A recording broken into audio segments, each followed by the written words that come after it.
అదరకొట్టే కారం రంగు రుచి ఆచి కారం పొడి.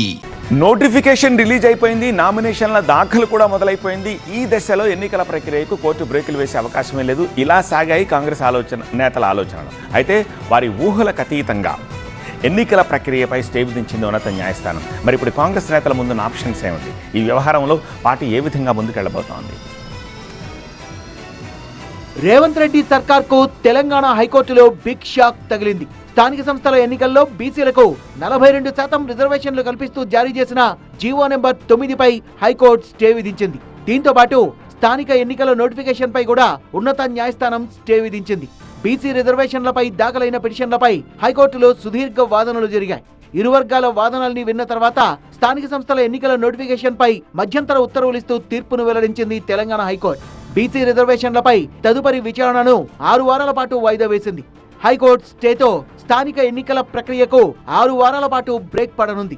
6 వారాల తర్వాత హైకోర్టు తీసుకోబోయే నిర్ణయంపై ఎన్నికల భవితవ్యం ఆధారపడి ఉంటుంది.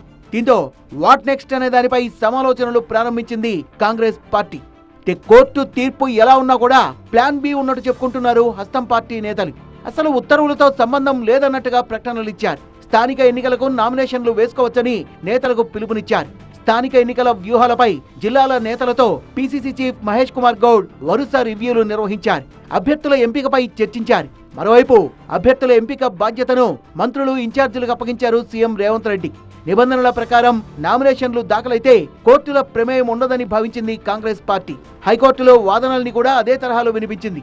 లోకల్ బాడీ ఎన్నికలకు ఇప్పటికే నోటిఫికేషన్ జారీ అయిందని, ఈ తరుణంలో కోర్టుల జోక్యం ఉండకూడదని ఏజీ సుదర్శన్ రెడ్డి వాదించారు. ఎలక్షన్ ప్రాసెస్ పై ఎలాంటి మధ్యంతర ఉత్తర్వులు ఇవ్వద్దని కోరారు. అని కోర్టు ఆ వాదనల్ని పరిగణనలోకి తీసుకోలేదు. ఎన్నికల ప్రక్రియపై మధ్యంతర ఉత్తర్వుల్ని జారీ చేసింది. నిన్న ఉదయమే ఎంపీటీసీ, జెడ్పీటీసీ మొదటి దశ పోలింగ్ కు ఎస్సీసీ నోటిఫికేషన్ జారీ చేసింది.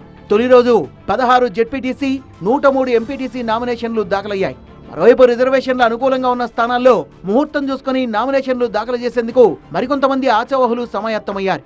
సాయంత్రానికే స్థానిక సంస్థల ఎన్నికల నోటిఫికేషన్, బీసీలకు 42% రిజర్వేషన్లు కల్పిస్తూ ప్రభుత్వం ఇచ్చిన జీవో నెంబర్ 9పై కోర్టు స్టే విధిస్తూ మధ్యంతర ఉత్తర్వులు జారీ చేయడంతో వారి ఆశలపై నీళ్లు చల్లినట్లయింది. కొన్ని స్థానాల్లో ఆశావహులు ఇప్పటికే గ్రామాల్లో కొంత ఖర్చు పెట్టారు. కోర్టు తీర్పుతో ఇప్పుడు వాళ్ళంతా తీవ్ర నిరాశలో ఉన్నారు. కాంగ్రెస్ పార్టీ మాత్రం బీసీలకు 42% రిజర్వేషన్లు అమలు చేశాకే ఎన్నికలకు వెళ్తామని చెప్తోంది.